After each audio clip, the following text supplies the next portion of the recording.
Oh, yeah. I've had the immense pleasure of watching this entire trial all day, especially because Kyle Rittenhouse himself has taken the stand. So people were really, really surprised when he decided to take the stand today because, as we all know, when you decide to take a stand at your own trial, that can be really risky. There's like the possibility of incriminating yourself, being led on by the prosecution, and all of those underlying issues. Well, throughout the entire time he was on the stand today, there was a multitude of issues, and the judge actually stopped the proceedings multiple times and told the jury to leave the room, ended up even raising his voice at the prosecution, and it looks like Kyle Rittenhouse could have the possibility of walking just due to the prosecution's negligence. So the first thing that came up today was something that I think probably the stupidest person in the world would know, and that is your right to remain silent. I think in every crime show on TV or anytime you're watching, How to Get Away with Murder or the news, that's the number one thing that you know.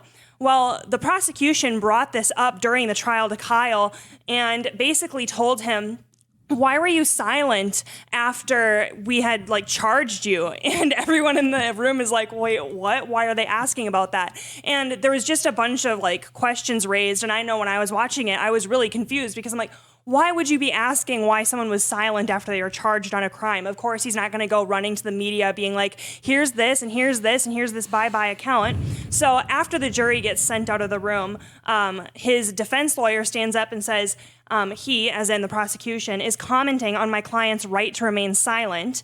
And the judge turned to the prosecution and said, you need to account for this. And they went back and forth a little bit. And then the judge added this bombshell. He said, this is a grave constitutional violation for you to talk about the defendant's silence. So people were just really, really shocked. And you could see just how angry and upset Kyle's defense lawyers were. And he went on and said, you are right on the borderline and you may be over, but it better stop. This is not permitted.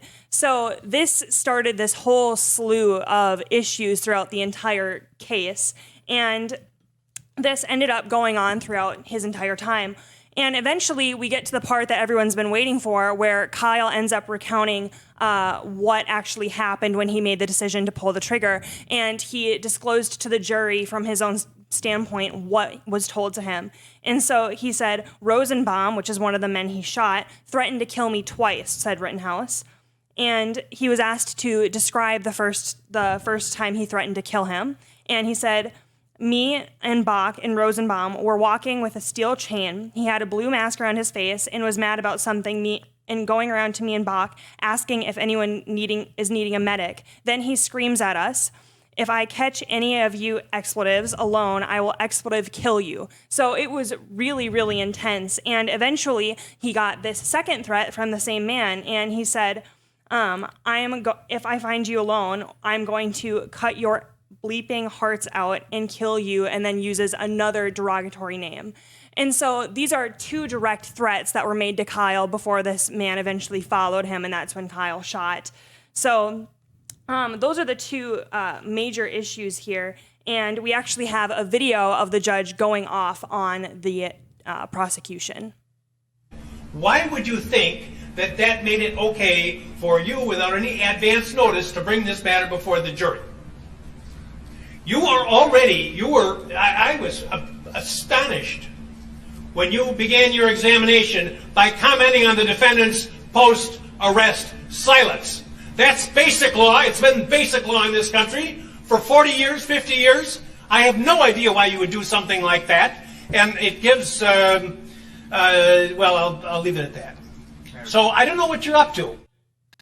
So you can see just how charged he was with that. And after the lunch break, the defense team came back and they're actually motioning for a prosecutorial mistrial. And if that prosecutorial mistrial goes through, what ends up happening is that Kyle basically gets to walk free. All of the charges that were brought against him can't be brought against him again, and this will not be retried. So based on that alone, do you think that the prosecution's motion to be talking about his after trial, lull between then and now, do you think that that's enough to get a prosecutorial mistrial? And how do you think the media would respond if that were to go through?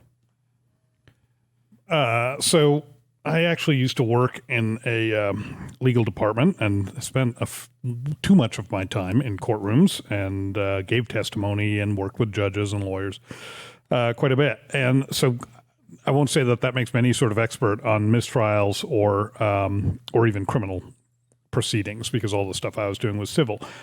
I will say that I've never seen a judge that fired up and I did that for years.